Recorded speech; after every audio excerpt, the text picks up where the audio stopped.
আসসালামু আলাইকুম। দীর্ঘ ২ সপ্তাহ পরে আবার ক্যামেরার সামনে আসলাম। মূলত অনেকদিন পরে আপনাদের সাথে কথা বলার একটা সুযোগ হয়েছে, সেক্ষেত্রে আলহামদুলিল্লাহ।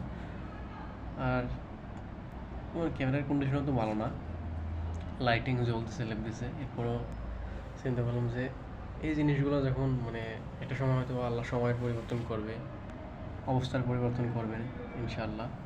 তবে ওই সময় এই জিনিসগুলো আসলে মিস করবো, যখন আমার একবারে সাধারণ একটা মোবাইল দিয়ে ভিডিও করতাম, ক্যামেরার কোয়ালিটি বা সব মিলাইয়া।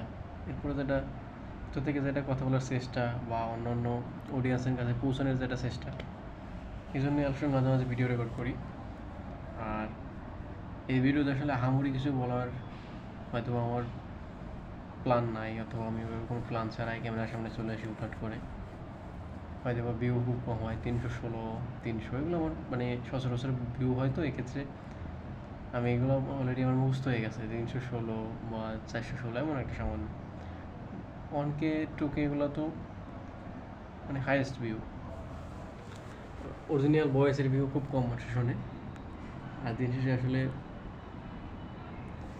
ক্যামেরার সামনে আসে কথা বলার সবসময় এভাবে অনেক সময় থাকে, শক্তি থাকে না। শক্তি থাকে না বলতে কি, এই যে ক্লান্তি অনেক সময়, দীর্ঘ 12 ঘন্টা 14 ঘন্টা ডিউটি করার পরে ক্যামেরার সামনে এসে হাসি মুখে কথা বলা আসলে অনেক ক্রিটিক্যাল বিষয়। মাঝে মাঝে চেষ্টা করি আপনাদের সামনে একটু কথা বলার বা কোনো একটা বিষয় নিয়ে শেয়ার করার, যে জিনিসটা আমার হয়তো অনেক সময় জানি না, অনেক সময় অডিয়েন্সের কাছে জানতে চেষ্টা করি। আর একটা বিষয়, আসলে ইউটিউবের আমার চ্যানেলে বর্তমানে 2জন ভিডিও আপলোড করি, আমি আর আমার ছোটো ভাই মোহাম্মদ তাওহিদ হোসেন। তো এক্ষেত্রে হয়তো অনেকে বিভ্রান্ত হইতে পারেন যে চ্যানেলের ওনারশিপ চেঞ্জ হয়েছে কিনা। অবশ্যই না, আমার ছোটো ভাই মাঝে মাঝে ভিডিও আপলোড করে, আমি করি মাঝে মাঝে। চ্যানেল 2জনের কাছেই আছে। আর দিন শেষে আসলে ইউটিউবটা আমি মনে করি বড় একটা প্ল্যাটফর্ম। এই ক্ষেত্রে বিভিন্ন মানুষের কাছে কানেক্টেড হওয়া যায়।